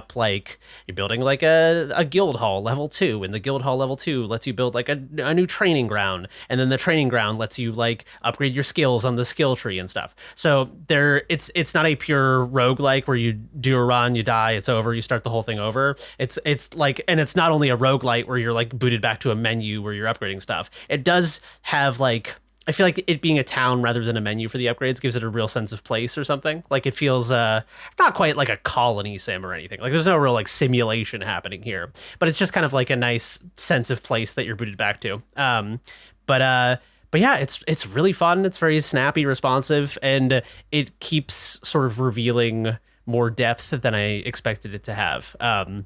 I've played about maybe like 6 or 7 hours of this with my buddy, and it's kind of just revealing now that there's like a whole the skill tree had like a part that was grayed out for part of it, and I didn't really think, I was like, maybe this game's early access and didn't check or whatever. It's not early access, it's fully out, and those are just like, there's like a subclass system. That's the only thing I'll reveal that doesn't happen in the first like 2 hours or whatever. But it's like, this game is it just keeps revealing itself to have more and more kind of hidden depths, and it's hard. It's like it is the one thing I will say that is a little critical of this game is I think it's a little grind heavy, because I think you will reach points where the dungeons are challenging and they push you, but they're doable. But then you hit a boss and the skill curve just like fucking the needle jumps off the record. It's like you die in one hit. Yeah, sorry, I was curious actually. Speaking on the difficulty, what's the roguelite part of this? Like if you go in with your whole crew and you get demolished by this boss, what's the consequence for death? So there is basically a percentage of, so there are resources. There's like gold and ore and wood and all these things, and experience obviously. And when you die, a bunch of the like material resources like wood and gold and stuff are stripped away. I think it's like 40% taken away on death or something. There are certain moments where you can send resources back to camp, basically, which is, there's kind of like a cost analysis there, because you can send all the gold back to camp and then you won't lose it if you die. But there's also vendors inside of the dungeons and stuff to buy upgrades and stuff, kind of like Enter the Gungeon, I think, is a pretty good parallel on a lot of these mechanics. But this is a lot more just kind of like straight fantasy. But yeah, it's really fun. I think I played Heroes of Hammerwatch 1 alone, and I was like, this is cool, but not really grabbing me. I think this one is massively benefiting from the friend bonus. Like, I was going to ask, is it winning because you're playing with your friend, or does it feel more fun regardless? It sounds like it's a little more of the former. It's hard to say, because it's like I haven't played it solo. There was God, what's the Clay? Not Clay, like the substance Clay, the game designer. What is the game? Rotwood, yes. So Rotwood is another co-op game that I played with my same buddy Brian, and I think Rotwood is very good and it does a lot of things very well. I would say that's like a good, fun co-op game, and I would say I'm enjoying this more. I that could just be a personal taste thing. I'm a sucker for kind of like classic Tolkien adjacent fantasy stuff. But yeah, I don't know. It's like, It's impossible to disentangle, because I don't think this is a game that I would probably play alone. But I would say if you have a group of friends, or even one friend who you play co-op games with and you like action RPGs, or if you've ever played or enjoyed Gauntlet Legends, or if you like, the old Diablo games, maybe, I think that this is a pretty straightforward but extremely enjoyable action RPG to play with your buds. Nice. I think we need more of those anyway. More co-op action RPGs. Like Gauntlet, like capital G Gauntlet style game. Because, there's a lot of those, like, God, what's the name? I can't remember it. It looks like Hyper Light Breaker, but it's not. It was a sequel. Risk of Rain? Thank you. Risk of Rain. Yeah. Thank you. God. Like, that one's great. Risk of Rain 2. But I want more Gauntlet ones where it's a top down, or like, because what's going on with that franchise even? What was the last one? The one in 2014? Or something like that. Yeah, it was like a weird reboot. I played it for a bit on PlayStation. It was fine. But I feel like that franchise, where's the live service Gauntlet game? I don't want that. But like, give me something. What happened to that franchise? I think it was like Midway, right? So they killed it, and then there you go. Bankrupt. Midway whatever, fucking imploded. Yeah. But the core of Gauntlet is great. It's like simple cartoonish graphics. There's a grindy element to it, but it's not overwhelming. It's fun chaos with friends. It's like a playable version of those bad, like, 80s adventure story covers. Yeah. Also, nothing's better than hearing like Red Warrior needs food. Yes, dude. And then you shoot the chicken and they can't get it, and it's like and death. Where's that? And then death shows up and he chases you. It's the coolest game. Guys, Gauntlet's so sick. Yeah, Gauntlet is the best. What's the GameCube one? Dark Legacy? Dark Legacy. Yeah, and then Gauntlet that one Legacy. bangs. Yeah. Oh my god. Now I just want to go play that. Dude, retro achievements. Sorry. There you go. Boom. Check retro achievements for Gauntlet. Oh, come on. There's got to be co-op ones. Let's make it happen. Yeah, true. But I think Heroes of Hammerwatch 2, I think scratches that Gauntlet itch pretty good. It's because I have played a lot of the old Gauntlet games to death, and it's revisiting them is a little less. Yeah, I mean, it's always fun, but it is fun to have I don't know what the fucking next boss is in Heroes of Hammerwatch 2 and stuff, and it's fun just like exploring a new game in that genre with my bud. So highly recommend it. It is. Let's see how much it costs. I just started typing in Gauntlet Legends. That's not the game. It is $17.99 currently on Steam. I think it's on. No, that's the full price. That's not on sale. So that's pretty cheap. If you get this on sale, it'd be a steal, I would say. Yeah, get even if it's like $2 off, $15 a copy or something like that with some buds. $30 and you're having a blast. It's good times. What more could you ask for? And the other thing I'll say is that I've been playing a ranger and only using bows the entire time, but I found a really nice set of daggers, and I was like, oh, I could just like change it up, and now I'm just like fucking DPSing with daggers and stuff and being like a glass cannon, and yeah, I don't know, it's got a little bit like a little microcosm of that feeling that grander RPGs have, where it's like you have your build and you're sort of like speccing into certain skills and ability points and stuff and leveling up, but you can like, you know, respec and try something else without too much consequence. So yeah, it's fun. It's fun the way, even though you're sort of doing these runs over and over and it can get repetitive and stuff. One, there are sort of shortcuts at certain points in the run so that you can skip ahead to the later parts rather than doing the easy shit over and over and over. And two, being able to like respec and have all characters and stuff kind of keeps it fresh. Nice. And it seems like a very good friend game, not just in a, like, this is more me asking you, is this one of these games that you can kind of just play and talk the whole time? Like, it's Yes. okay. Perfect. Yeah. It's a chilling game. It definitely is like, it's not easy though. Like Okay. things can so easily go wrong in this game that it will, it's not a game that you can kind of idly play while you're like, so anyway, I was fixing the gutters the other day. Like it's a game where you'll have to be like, heal. I need a heal. I'm out of potions. I need, you'll be, but that's kind of, I don't know. I like that. There are quieter moments, but it's fun when like, that's the joy of co-op, is not just hanging out with your friends. Sometimes it's fun to get a little hectic and have that group flow where like your buddy drops the heal at the perfect moment. You didn't even need to ask for it. And you're like, I feel like a Those are the Navy best SEAL. moments. Yeah. When you're like, oh, you're just like, yeah, man, this weekend I had to switch out the faucet, man. It was really tough because the nuts were on really tight. And it's like, I don't know what to do. And then all of a sudden it's like, whoa, hold on. Boss is showing up. Zap him. Yeah. That's what gaming's all about. When you can live out those fake E3 multiplayer trailers, when you can make those happen. Exactly. Yeah, we got a bogey at 8:00. That's the real, actually, that's the failure of those trailers, is they don't have people talking about nonsense the whole time. About it's fixing all the sink tactical. and getting interrupted. Yeah, it's all fake Yeah. strategy. They need to be like, yeah, man, had breakfast the other day. It was all right. It's like, Yeah, hold on, I'll be right back. You hear someone hitting a bong in the background. Yeah. of the E3 I trailer. feel like all multiplayer gaming is like talking about whatever topical stuff, and then someone will start dying and screaming like, "Oh shit, help me, screaming," and then all right, I'm good, and then back to And then back to resuming, BS. yeah, exactly. Yeah. So anyway, I was cooking this chili the other day. Oh, man, that sounds really good. See, I think that's the true 30-year-old experience, too. A 30-plus-year-old experience is just like gaming, and let's meet up and game tonight, and you don't do anything for 3 hours, and you forget to play the game. You're just chilling and chatting. They need that. I feel like that would be a fantastic E3 trailer. Is it has all the editing and the music of like a hype trailer, but it's just like in a world, and then it cuts to the guy and he's just like, they're just talking about fucking fixing up his Toyota Camry in the driveway. Had to get an oil change. Yeah, man. Yeah. Hold Did it on. myself, Can you heal me? Yeah. Yeah, Right. yeah, exactly. Sick. Let's go. That's gaming. That's the power of gaming. It brings us all together, doesn't it? It's like, it's special. Anyway, video games. We talked about a bunch of them. Now it's time to answer some emails, some over the last couple of weeks that have come in here. Frank dropped them into the doc here. Frank, what are some of these emails? Read them out for us. Yeah, thank you guys for writing in. So if you want to send an email, go to podcast@noclip.video. And I know over the holidays we kind of got buried with some emails. So feel free, if you send questions in, send them again. And then our Patreon exclusive Discord and the podcast channel, you can send questions in as well. We had a few come in. One from Stephen Camburn wrote in and asked, of all the great games you've played over the years, which game would you pick to erase all memory of it so you can play it fresh like a novice? Ooh. Oh, what a question. I feel like the easy one's Outer Wilds, right?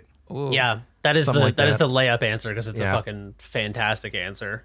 I honestly, vanilla World of Warcraft, if I could just completely, because people like get into classic and stuff, but like for me, the fun in World of Warcraft was getting to a zone and working up and then being like, I wonder what's like next, like I'm looking forward to further adventures and exploration. And it's just hard for me to get that feeling from an MMO anymore.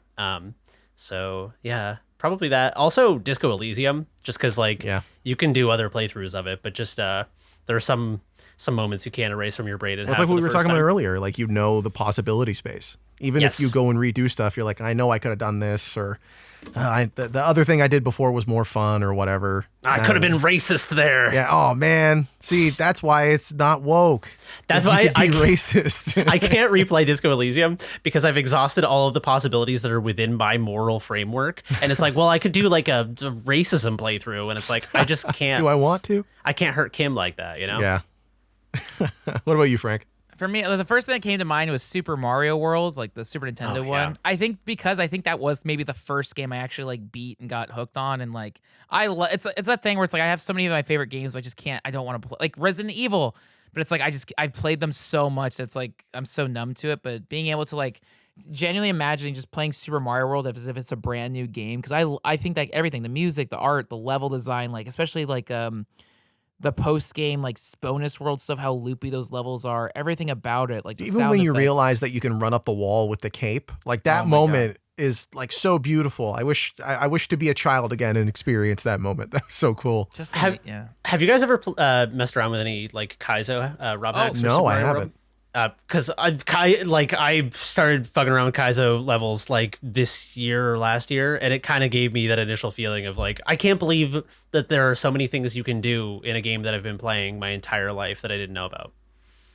That's awesome. That's the power of Kaizo. I've seen little like clips of it from time to time, or the Super Mario, what do you call it? Maker? Yeah. Like those levels that aren't quite the Kaizo hack level of insanity, but just seeing some of them those get even crazy though. Yeah, they get pretty crazy. That but they're definitely not, like brought Kaizo to like a wider audience for sure. Yeah, which is I wonder if that was the impetus for Nintendo making that series, was seeing people making Mario ROM hacks and going like, what if we profited off of this? Why aren't we making any money? That's a really good point. Yeah, I wouldn't be surprised at all because that scene is robust and full of insanely creative people. Actually, I wanted to mention that's a lot of speedrunner stuff. Speedrunning AGDQ. Did anyone see the Crazy Taxi AGDQ run? No, guys. I wish we could like pause the podcast so you could go watch it. It is the wildest thing I've ever seen. So they can't run Crazy Taxi at AGDQ because it has licensed music in it, right? So you can't have that on the stream. Kills the copyright claims. So to get around that, this runner had a band playing the music during the gameplay. That's incredible. It was amazing. It was like watching a punk show while the speedrunning thing was going on. And the funniest part of it is not just like they were covering the songs from the game in the background. They synced up with the runner. So if the runner failed or if the runner like ended a level too early, the song would stop right in the middle. They'd all stop and then start over again for the next part. Like it's what gaming's all about. Like to me, that's video games. That's the power of it. Is just like these people coming together and being like, what if we went over the top so that we could finally stream this video game for this event and raise some money for charity? Like just so awesome. I just want to mention that. I just remembered how cool that is. And I don't think we've mentioned it on the pod yet. Yeah. Search it up on YouTube. Crazy Taxi AGDQ 2024 or 2025, whatever. It's a blast. This is incredible. I'm going to watch this tonight. It's so watchable. It's just, they're having so much fun. It's like a literal concert. It's so much fun. Couple more questions here, Frank. Yeah, and then Shell Comics wrote in and asked, in the video version of the podcast, all four of you have an item show off while the intro music plays. And I just want to know, do you guys do it in silence and then start the podcast, or can you hear the music too? I hope you do it in silence because it would make it much funnier. Well, lucky for you, it's much funnier. It's dead silent. We do it's it dead silent when we do it. But I'm like 50-50 that you can play the music, right? There's a way to do it. I mean, you could do like a media share on this service. Yeah. I kind of like that it's silent though. It creates I also like never know like how it's going to be edited, because I feel like there's sometimes where I'm not doing anything for 10 seconds and we're but it's like same. Yeah. But I also feel very like self-conscious, because then I appreciate, but someone always comments like, this person won, and it's like, well, I don't want it to be a competition. I just grab whatever. I feel the same way because I don't have that much shit in my room, so sometimes I'll just hold up like a marker and people are like, that's cool, I guess you win. It's like, no, I don't. I'm just fucking. Like, what are we? Fucking... I also put an extra effort. I unboxed my Dreamcast games and I got Tokyo Xtreme Racer for the Dream. I mean, I have 6,000 women's wrestling flyers I can show, but I showed restraint this time, and I got my. I made it relevant to gaming. I got my Tokyo Xtreme Racer copy. But we do it in silence, and I have no idea how it syncs up. But whatever. It does hit harder though when Jeremy pulls out a Buster Sword. That does make it matter all the much more. I think my girlfriend bought that for me for Christmas because she occasionally watches the podcast, and I think she probably saw me holding up like a dirty coffee mug at some point, and she was like, "This is just fucking pathetic." She was like, "You need some trinkets. Here you go. You're getting blasted out of the water here." The intro item competition. And one more, Frank. And then Shell. I mean, this might be a good question for Dan, but I feel like Jeremy could also speak to this too. But how do you handle all the terabytes worth of footage that you collect while filming the docs? I'm a director and editor myself, and I have to deal with so much footage. So some insight to your process would be super helpful. So Danny handles most of the long-term cold storage archive stuff for that. So I cannot speak to that. I have sort of my own personal collection of hard drives. I have about 4 billion hard drives in this room. The short answer is basically that Danny and I hand off hard drives to each other when we're sharing an edit. Although I have talked about potentially at some point this year moving somewhere that's a little more remote. And so we've been talking about doing proxy edits where, basically like for people who don't do video editing, a proxy edit is basically you just generate very, very low resolution or small impact versions of every file. And then you just have like a dummy version of the project that you switch into where you're editing, like a 60p version of every video clip or whatever. And then at some point you can swap it and do what it's like the online edit is what they call it, where you swap into the full definition stuff. But there's tips and tricks if you're collaborating with people and you need to do it remotely or whatever. But the short version is basically just I think Danny just has like a RAID array in his house that, looks like a boss in Metroid or something, I would imagine. Just a box full of hard drives. Yeah, that is I imagine it has like a it. brain pulsing inside of it, full of footage. It's got little teeth, tries to pick you up and infect you. No, that is the way to do it for the most part with the proxy files and stuff. I feel like that stuff, once it gets to a certain point, it's so funny because that's like, it could take hours to convert all of the footage, especially if it's long form game recordings. I know Frank tends to do, you tend to do shorter files, so it's a little bit easier. But if it was like some of the stuff you get on YouTube where it's like 30-hour long recordings of someone playing like Final Fantasy X or something, it's like, I don't know what to do with that, man. We're going to be here for 2 weeks waiting for the proxy file to start.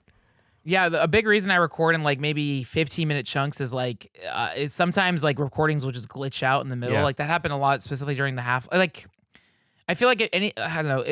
That's why I prefer recording stuff on console, because the game capture, you can see it recording. It is so consistent. Whereas a lot of times I use NVIDIA screen share or whatever to record, and it's great. But like I would say, there's like a 10% fail rate at least, and so like clips will just stop halfway through or whatever, and it's like nothing is a more of a bummer to like play something for 30 minutes and be like, oh, I wasn't I think you're recording. underselling how fucking stressful that is when it happens. I mean, It's the worst I feeling, live with it, and thankfully, like Danny's very sweet. Where it's like I just bill for whatever the time I'm doing a thing for. But it's like, oh, it's a bum. It's like I think that's just part of it. Like like any day I'm recording something, it's like one thing will just not record, so I have to make so many saves and save states. And that's the one nice thing with PC games, especially talking about like the Half-Life stuff, is like, okay, let me just literally load this map. Whereas but then with consoles, it's like I can see it recording. I check my Danny, Jeremy too are very important early on. Just being like, check your clips, because it's like, oh yeah, like I record. This is now talking game capture. When I'm recording gameplay footage, I have like my main monitor. That's where I'm playing the game. On the B monitor, I have like literally the file explorer. I can see the file generating as it's going, and so when I stop recording, I can see it. But then sometimes like I have to check the file because sometimes the wrong monitor gets captured. Audio isn't there. There's glitch art. Like there's so many things that can doing this now for, God, I don't know, 4 or 5 years. It's like I've seen so many weird glitches, and every game is different. You have to test stuff. But then the way I handle file stuff on my end is like I record everything to a C drive, and then when I like get ready to prepare it or send it away, I back it up to another drive, and then I'm also backing it up to Dropbox. So, and I don't delete it off the Dropbox until the video is like published to YouTube. So that also, so I make sure it's done, and then I delete. I think Danny has copies, whatever, and then I have a backup here. So I have hard drives with every project I've worked on for years now, just sitting there just in case. Or there's been times where we've like even with like I think Half-Life 2, it's like, oh, I think we used Half-Life 1 footage and stuff. So it's like you never know what stuff we'll use. But yeah, so just back up, and then having seen it like the way Danny does it, we'll shoot interviews, and then at night Danny goes to the hotel room and is like, let me just back all this stuff up, which is so smart. I've also worked with students and for years taught like high school filmmaking, and like, God, I mean, like, yeah, you have to tell, like, I would tell students, you shot something, go home and put it on the hard drive, because someone else might pick up the camera and delete stuff. Like I've heard it twice. Yeah, and it's like nothing is more gut wrench. Or also like I've had so many students like would shoot stuff and then not have the mic on or like, and it happens, and don't ever feel shame if it happens. It happens to everybody. Like I recorded an interview at Summer Games Fest. I was so stoked, and then I forgot to plug in the microphone. Oh no, So it happens. It happens. So that's why it happens everywhere. But I don't know. That's the one thing that sucks though, as years have gone on, is the file sizes are so massive now that like, God, it's nuts. Especially 4K 60. 4K Yeah, 144. I know, and that's honestly a big thing with the Patreon is like how the amount of to buy hard drive. I know even with like secret tape stuff, the amount of hard drives you have to buy is like nuts. So it's but that's the core thing. You can't. There's no documentary without the footage, and nothing is also worse than traveling somewhere. Yeah. Taking someone's time. That's the thing that sucks. If I record gameplay and I mess up, okay, just me. Because I've messed up podcast recordings. I lost a podcast file. We lost the whole Street Fighter podcast, and I felt so terrible about it because I accidentally deleted my audio recording, and that's why we go to Riverside now. Like, nothing is worse than accidentally wasting someone else's time. Then it's like, I'm so like having to reschedule interviews and stuff like that's such a nightmare scenario. So backup stuff as soon as you get it, check your files. Like, I'm sure this goes for everything. Even like people writing papers or working on Photoshop files, like save, make backups, whatever, and. Also, ironically, one of my best friends, Jordan Jones, is always telling me, like, yeah, I know I backed up my dad's files and pictures. I should also have another backup of the backup. So I know it's, and then speaking of fires and people lose stuff all the time. I don't know. It's terrifying to think about, but it's important. It just feels like a PSA. Like, For back up your data. files. Everyone, iCloud. Hit Control S. That's why physical media might be pretty good. So, My game capture horror story is that when I worked at GameSpot years ago, we would go out on appointments, especially because it was in San Francisco. People would either come into town or studios would be located in town, and you would go out and they would show you the game in like a controlled environment for 30 minutes, and you were allowed to capture it and blah, blah, blah. So it was this very like narrow opportunity where you go out, capture it, come back, and it's like, I can't go back and do the appointment again. And we had these capture boxes we would bring, these capture sort of like portable capture cards. And one time mine malfunctioned and it recorded the entire gameplay session as it looked like it was a black screen. And I got back and I was trying to rescue it and like do like fucking data recovery. Could not figure out what was going on. And I realized that there was a line across the middle of the screen that I hadn't noticed. And it was like animating. And I couldn't figure out how the fuck this happened, but it recorded the 1080p output as like 1920 by 1. The height of the video was 1 pixel. So it was like you could see things were happening. Like it was clearly gameplay footage, but it was 1 pixel of height. So it was It's just like a like one-dimensional version of a video game. yeah, I don't know. It's one of those things too where like my manager was like, "How did this happen?" Like so we could avoid this happening. I was like, I don't know. It's just like fuck. I don't know. Game capture a is solar fucking, ration beam hit the device. I don't know what to tell you. Like that sounds like an act of God. That kind of failure. It was insane.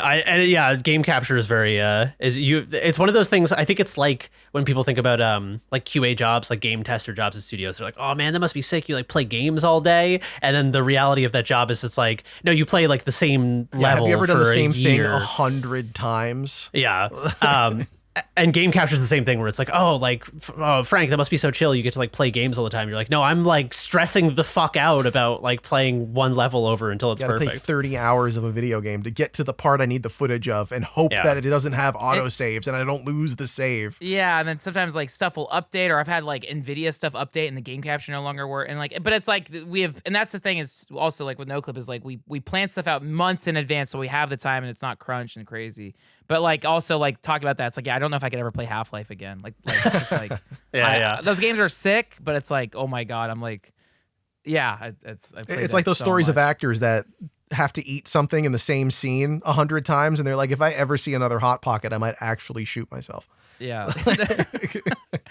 There's a funny story, whatever, going back to wrestling. I read the Hardy Boys memoir, and they literally talked about that. How you can look these commercials up because they're so funny. It's like nobody likes ravioli more extreme than us. It's the Hardy Boys, and it's like so they shot these Chef Boyardee commercials, but they went up to Big Bear and they're eating Chef Boy. If you look up Hardy Boys Chef Boyardee, it's like you think that ravioli is extreme. It's like it's snowboarders and a wrestling match happening in the snow. It's like nobody's more extreme than us, and we want the most extreme ravioli. That's what we go Chef Boyardee, whatever. But they talked about how they had to eat like buckets of ravioli in the No. freezing cold. So it was like cold ravioli, just cold Chef Boyardee. And they said you takes and takes. And yeah, Matt Hardy was like, yeah, I'll never eat Chef Boyardee the rest of my life. Yeah. But the commercial is very good. Yeah. I don't That's blame him. horrifying. This episode not brought to you by Chef Boyardee. Yeah. I can picture that exact experience because that's what I would bring for like preschool and kindergarten in my lunchbox. And by the time it was lunchtime, like the Tupperware had grown very room temperature and just sucking down a slimy beef ravioli from Chef Boyardee at lunch. Big It's like, quotation marks around the beef. yeah. Yeah. Mystery meat raviolis. Yeah. Only 14% rat. Thanks, Chef Boyardee. Yum. Oh man. Well, that's been the Noclip Crewcast for this week. We talked about Japan and food and video games, and really, what more could you ask for from this crew? We got a lot of stuff going up here at Noclip. Documentaries that have been waiting to drop. Like I said, Danny is currently filming more for the Dwarf Fortress documentary, which is now like a multi-part series. It's this huge undertaking that I'm sure has been stressful to hold on to the footage for 3 years and hope that nothing gets deleted. I stress out every time I think about how long that's been worked on. The Disco Elysium doc has been announced. You guys already know about that. If you didn't, now you do. Get excited. It's going to be a really cool project. And yeah, we got tons of stuff in the pipeline. Jeremy's got stuff that he's working on that I know about that is really cool. And I started back up on something that I won't say anything about until it actually comes out because it should have come out last year. Yeah, we just got a lot of stuff going on here. Guys, is there anything you wanted to mention about projects at Noclip that you want to bring up? I will say, just in terms of games I'm excited to talk about on the podcast, I was like genuinely thinking like, all right, I'm back from Japan. What am I going to do until I go back? There's a lot of games coming out just in the next month. February release stuff. I put this up because I'm genuinely excited. This weekend on Game Pass and more. Sniper Elite Resistance, the new Nazi shooting game. Very stoked. We should all play that as our civic duty. Yakuza Pirates, or whatever, Like a Dragon, Yakuza Pirates of Hawaii comes out February 20th. Also same weekend, February 20th, King of Fighters beta, and then our City of Wolves beta. February 28th, Monster Hunter Wilds. I am so ready to like grind and go nuts on. So lots of games I'm generally excited about coming out next month. Hell yeah. Monster Hunter Wilds. You get to grind out some more. I hope that's the one that I get into the series with, by the way. I've never done it. That could also be the game where I practice Japanese, because my favorite part about playing Monster Hunter is being carried by Japanese players. But now I can type in like, oh, watashi wa franku, and that's where I'll practice Japanese after every fight. Say gochi sosama deshita, like wow, because you eat in Monster Hunter. I'm so ready. I'm gonna make friends. I can't wait. It's Monster Hunter Wilds will be. I'm so stoked. Very excited. That's hell awesome. Yeah. I in terms of projects, we're working on a ton of cool shit, as always. And I pitched Danny on a bunch of projects for this year that after the Dust documentary did well, I basically was like, is it cool if I just, there's like a bunch of stuff that I want to do that might not make sense for traditional Noclip documentaries, for us to fly around the world and get all of the original members of these games from 1997 that I'm obsessed with. But here's like a smaller version of a doc on those things. Could I do this? And he gave me the green light on a bunch of stuff. So I have been sending some emails to some very cool people and corresponding with some of them and feeling out if there's some cool stuff. So got some stuff lined up that I cannot talk about yet, but yeah, if you're like a freak about PC games from the same era that I'm a freak about PC games, then there might be some cool stuff coming this year. So if you want to see it happen, if you want to see those projects come to life, patreon.com/noclip, fund all of our work, the stuff that we're coming up with. Pay us so we can email people and potentially make projects happen. Pay us so we can go to Valve and pick up our equipment that we left there. Again, that's patreon.com/noclip. Support the podcast, fund documentaries. A lot of cool stuff. Get on the Discord, drop your messages, have conversations with us about hot new gaming news and sad news like layoffs and all that. It never ends. It's 2025, baby. It's 2024 part 2. Keeps going. Anyway, thank you so much for listening to this week's episode. Talked about some games, talked about some cool stuff, and we'll do more of that next week with you. We'll see you then. Danny should be back. If not, it is what it is. You know what? He's working. He's working hard. Okay. All right. Bye. Bye.